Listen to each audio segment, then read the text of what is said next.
Akkam jirtan maatiin keenya nagaa jirtu fayyaa keessanii aan Dr. Haaromsaadha. Har'as mata duree haaraa qabadhee dhufee jira.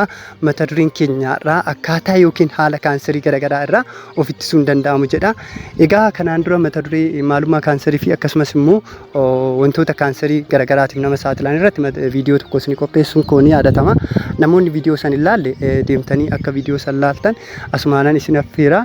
Mata duree keenyarraatti yoo kan deemnu ta'e akkuma jalqaba isiniif ibsuu yaaletti akkaataa yookiin haala kaanserii garaagaraa irraa of ittisuun danda'amu jedha. Egaa wantoonni kaanserii garaagaraa namatti fidan kaanserii irratti hundaa'uun garaagarummaa qabaachuu danda'u kaanserii irraa gara kaanserii irratti jechuudha.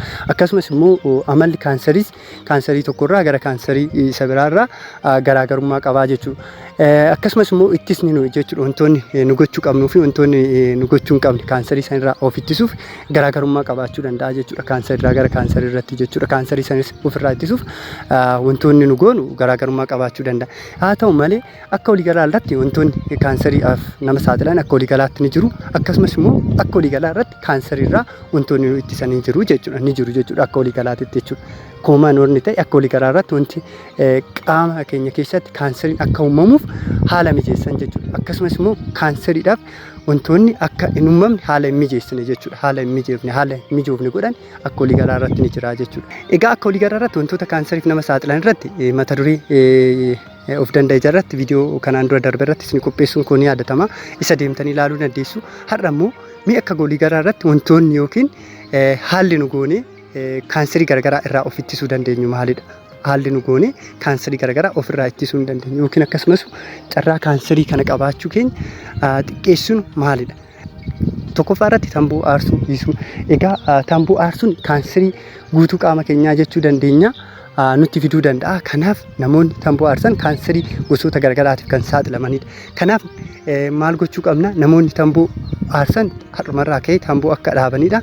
Namoonni immoo kanaan dura tamboo hin aarsin akka tamboo aarsuu ni eegalle jechuudha. Araada kana keessa akka hin seenne ni gorfamaa jechuudha. Lammaffaa irratti yeroo dheeraadhaaf aduu keessa turuu dhiisuu yookiin haguuggii garaagaraa fayyadamu. Egaa haala hojii irraa ka'uu danda'a yookiin immoo haala jireenyaa keenyarraa kan ka'e namoonni aduu keessa turuu danda'u. Yeroo aduu keessa turu kanatti kaanserii keessattuu kaanserii gogaatiif nama saaxiluu danda'a. Kanaaf yoo danda'ame aduu keessa turuu dhiisuudha. Yoo danda'amu baate immoo haguuggii garaagaraa fayyadamnee jechuudha. Wanta nu haguugu jechuudha. Carraa aduu sun nutti ba'uu yeroo dheeraadhaaf ittisuun ni danda'ama. Inni sadaffaa irratti nyaata sirreessuu. Egaa nyaanni kuduraa fi muduraa akkasumas immoo nyaanni biqiltoota irraa argaman carraa kaanserii qabaachuu parsantii ta'e ni hir'isu. Haa ta'u malee nyaanni bineeldota irraa argamu cuumaa fi zayitiin itti ba'ate carraa kaanserii qaama keenya keessatti uumamuu waan dabalaniif kanaaf nyaata kanneen cuumaa fi zayitii irraa fagaanne nyaata biqiltoota irraa argamuu fi akkasumas kuduraa fi muduraa irraa argamu haala nuu fayyadamnu ta'e carraan kaanserii uumamuu qaama keenya keessa hanga ta'e ittisuun ni danda'ama yookiin hir'isuun ni danda'ama. Arfaffaa irratti sochii qaamaa gochuu. Egaa akka qorannoon garaagaraa agarsiisutti namoonni sochii qaamaa godhanii fi namoonni sochii qaamaa hin goone jidduu uumama kaanserii irratti garaagarummaa qabaata. Namoonni sochii qaamaa godhan carraa kaanserii qabaachuu isaa baay'ee xiqqaadha. Faallaa kanaa immoo namoonni sochii qaamaa hin goone kaanserii garaagaraatiif kan saaxilamanidha. Kanaaf sochii qaamaa gochuunis akka kaanserii nutti hin dhufne yookiin carraa kaanserii garaagaraa qabaachuu keenya ni hir'isaa jechuudha. Inni biraa alkoolii dhuguu dhiisuudha yookiin xiqqeessuudha. Egaa akkuma alkooliin fayyaa keenya irratti miidhaa guddaa geessisa. Kanaaf yoo danda'ame alkoolii akka dhumne ni gorfama. Kana alatti immoo yoo dhugne ta'e baay'ee xiqqeessuu jechuudha. Baay'ee xiqqeessuu qabna jechuudha. Jaaffaa irratti ulfaatina madaalaa qabaachuudha. Egaa akka waliigalaa irratti namni furdaan kaanserii garaagaraatiif kan saaxilamedha. Egaa ulfaatinni keenya guddaa yoo kan taane yookiin baay'ee furdaa kan taane yoo ta'e ulfaatina qaama keenyaa hir'isuudhaan ulfaatina madaalaa qabaachuudhaan carraa kaanserii garaagaraatiin qabamuu keenya xiqqeessuun ni danda'ama yookiin hambisuun ni danda'ama jechuudha. Torbaffaa irratti talaallii fudhachuu. Egaa keessattuu dhibee vaayirasiidhaan namatti dhufan keessattuu human paapiloomaa vaayirasii jedhamu akka biyya keenyattis yeroo ammaa kana kennamaa jira. Talaallii kana fudhachuudhaan carraa human paapiloomaa kanaan qabamuu kana hir'isuudhaan carraa kaanserii ulaa gadaamessaa yookiin balbala gadaamessaa hir'isuun ni danda'ama jechuudha. Kaanserii ulaa gadaamessaa hir'isuun ni danda'ama. Inni tokko talaallii fudhachuudhaan jechuudha. Saddeettaffaa irratti walqunnamtii saalaa of eeggannoo qabu raawwachuudhaan jechuudha. Akkuma beekamu human papilloma vaayirasii kaanserii balbala gadaamessaa namatti fiduudhaan beekamudha. Akkasumas vaayirasii kaanserii qaama saalaa dhiiraa fi qaama saalaa dubartii gara gadii namatti fiduudhaan beekamudha jechuudha. Egaa kaanseriin kun kan namatti darbu walqunnamtii saalaa of eeggannoo hin qabneedhaani. Kanaaf haala danda'ameen walqunnamtii saalaa of eeggannoo qabu gochuun barbaachisaadha jechuudha. Kana osoo hin jedhu tokkoof tokko ta'uu qabna. Kanaadha lammoo yoo kan taane ta'e qorannoo garaagaraa gaggeessuu fi akkasumas immoo kondoomii fayyadamuun baay'ee murteessaadha jechuudha. Salgaffaa irratti qorannoo kaanserii yeroo garaagaraa ilaalamuu qabna. Egaa keessattuu seenaa maatii keenya keessaa namoonni kaanserii qaban kan jiraatu ta'e keessattuu kanneen akka kaanserii harmaa, kaanserii mar'imaa furdaa, kaanserii ovarii ta'uu danda'a. Maatiirraa gara maatiitti haala tokko jechuudha parsantii ta'e waan darbuu danda'uuf namoonni maatii keessaa kaanserii kana qaban jechuudha kan jiran ta'e yeroo yeroodhaan qorannoo gaggeessuudhaan tokko kaanseriin sun osoo sadarkaa guddaa irra hin gahin yeroodhaan adda ba'ee akka yaalamu ta'a jechuudha. Yeroodhaan adda ba'ee akka yaalamu ta'a. Inni biraa immoo kaanseriin sun osoo hin uumamin haalli ittifamuu danda'amus ni jira jechuudha. Kanaaf namoonni keessattuu seenaa maatii kaanserii jiru yoo ta'e jechuudha faamilii histirii kan jedhamu yoo maatii keenya keessa kaanseriin namoonni qaban kan jiran ta'e haala danda'ameen qorannoo barbaachisaa gochuudhaan kaanserii maatirraa ka'uu nutti dhufuu danda'u ofirraa ittisuun ni danda'ama jechuudha. Inni biraa akkuma mallattoolee dhukkubaa garaagaraa nutti dhagaamaniin gara mana yaalaa deemnee ilaalamuu qabna. Kunis maalidha?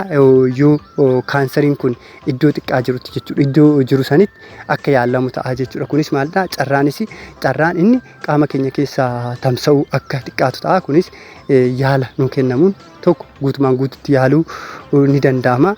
Inni biraa immoo carraan dhibeen kun qaama keenyarra tamsa'ee dhiibbaa guddaa yookiin miidhaa guddaa geessisu akka xiqqaatu taasisaa jechuudha. Kanaaf tokkoffaa yoo seenaa maatiin kan jiru ta'e maatii keessaa namoonni kaanserii qaban kan jiru ta'e yookiin kanaan dura lubbuun kaanseriidhaan kan darban ta'e nus yeroo yeroodhaan qorannoo barbaachisaa gochuudha. Lammaffaa mallattoolee garaagaraa akkuma ofirratti argine mana yaalaa deemuudhaan qorannoo barbaachisaa gochuudhaan kaanserii san dafnee adda baasuun baay'ee murteessaadha jechuudha. Kurnaffaa irratti rakkoo fayyaa qabnu yeroo yaalamuu qabna. Egaa rakkoolee fayyaa tokko gara kaanseriitti jijjiiramuu danda'u. Kanaaf rakkoolee fayyaa qabnu tokko dafnee ogeessa yaalaa keenya mariisisnee yaala barbaachisaa ta'e argachuu dandeenya jechuudha. Keessattuu kulkulli yeroo dheeraadhaaf nurra ture chronic inflammation kan jedhamu jechuudha. Madaan yeroo dheeraadhaaf fayyuu didee yeroo dheeraadhaaf kan nurra ture yoo kan ta'u ta'e kunis carraan inni gara kaanseriitti jijjiiramuu isaa baay'ee guddaa waan ta'eef yeroo kanatti mana yaalaa deemnee ogeessa yaalaa mariisisnee yaala barbaachisaa ta'e argachuu ni dandeenya jechuudha. Ergaan ani dhumarratti isin qabu egaa wantoota kaanseriidhaaf akka hin saaxilamne nu taasisan kana haalaan itti gargaaramnu akka qabnudha.